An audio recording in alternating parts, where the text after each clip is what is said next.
Assalamualaikum warahmatullahi wabarakatuh. Kami dari kelompok 3 ingin membacakan hasil kerja kami yang berjudul kalimat. Nama kelompok kami yaitu yang pertama Eni Lestari, yang kedua Diana Yuspita, dan yang ketiga Abil Febriandi. Di sini saya akan membacakan materi kami yang berjudul kalimat. Yang pertama, pengertian kalimat. Ada beberapa pengertian, yaitu kalimat adalah satuan bahasa berupa kata atau rangkaian kata yang dapat berdiri sendiri dan menyertakan makna yang lengkap. Yang kedua, kalimat adalah satuan bahasa terkecil yang mengungkapkan pikiran yang utuh, baik secara lisan maupun tulisan. Dalam wujud lisan, kalimat diucapkan secara suara naik turun dan keras lembut di sela jeda dan diakhiri dengan intonasi akhir. Kalimat menurut KBBI atau Kamus Besar Bahasa Indonesia adalah kesatuan ujar yang mengungkapkan suatu konsep pikiran dan perasaan perkataan. Satuan bahasa yang secara relatif berdiri sendiri, mempunyai pola intonasi final, dan secara aktual ataupun potensial terdiri atas klausa. Yang kedua yaitu B, unsur-unsur kalimat. Yang pertama, subjek. Subjek adalah bagian kalimat yang menandai apa yang dinyatakan oleh penulis.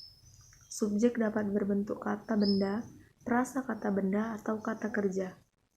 Yang kedua yaitu predikat. Predikat adalah bagian kalimat yang menandai apa yang dinyatakan oleh penulis tentang subjek. Predikat biasanya berbentuk kata kerja, prasa kata kerja, prasa numeral atau bilangan, kata benda, prasa kata benda, prasa preposisi atau kata depan, kata sifat atau prasa kata sifat. Dan yang ketiga yaitu objek. Objek adalah bagian kalimat yang melengkapi kata kerja. Objek dapat berbentuk kata benda atau prasa kata benda. Bagian kalimat ini terletak setelah predikat berkata kerja aktif transitif, yaitu atau, kan, i, dan me. Yang keempat, pelengkap. Pelengkap atau komplement sering disamakan dengan objek. Padahal, pelengkap beda dengan objek karena tidak dapat menjadi subjek jika kalimat dipasifkan. Pelengkap mengikuti predikat yang berimbuhan ber, ter, beran, berkan, dan kata-kata khusus atau merupakan, berdasarkan, dan menjadi. Yang kelima yaitu keterangan. Keterangan adalah bagian kalimat yang berfungsi meluaskan atau membatasi makna subjek atau predikat. Kalimat 1. Kalimat dasar berpola SP. Kalimat dasar tipe ini memiliki unsur subjek dan predikat. Predikat kalimat untuk tipe ini dapat berupa kata kerja, kata benda, kata sifat, atau kata bilangan. 2. Kalimat dasar berpola SPO. Kalimat dasar tipe ini memiliki unsur subjek, predikat, dan objek.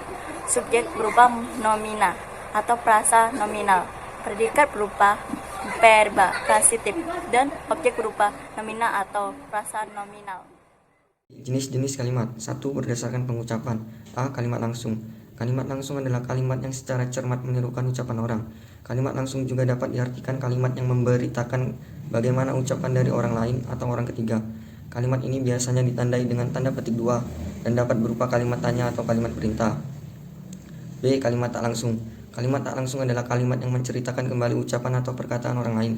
Kalimat tak langsung tidak ditandai lagi dengan tanda petik 2 dan sudah dirubah menjadi kalimat berita. E. Kalimat efektif. Kalimat efektif adalah kalimat yang dapat mengungkapkan maksud penutur atau penulis secara tepat, sehingga maksud itu dapat dipahami oleh pendengar atau pembaca secara tepat pula. Dengan kata lain, kalimat efektif adalah kalimat yang dapat mencapai sasarannya dengan baik sebagai alat komunikasi. F. Kesalahan dalam kalimat. Beberapa kesalahan yang terjadi dalam kalimat diantaranya 1. Kalimat kontaminasi, 2. Ketidakjelasan unsur S dan P dalam kalimat, 3. Gejala pleonasme dalam kalimat, dan 4. Penggunaan kata yang salah dalam kalimat. 1. Kalimat kontaminasi.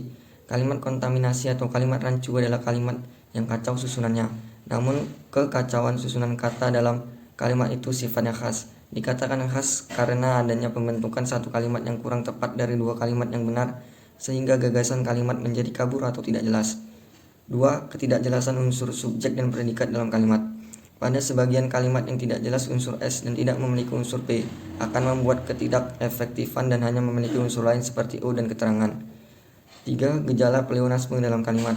Yang dimaksud dengan gejala pleonasme dalam kalimat adalah penggunaan unsur kata atau bahasa yang berlebihan.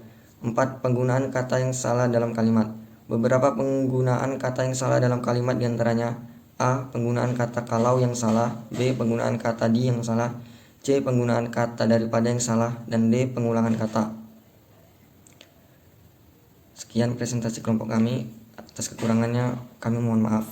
Wabillahi taufik wal hidayah. Wassalamualaikum warahmatullahi wabarakatuh.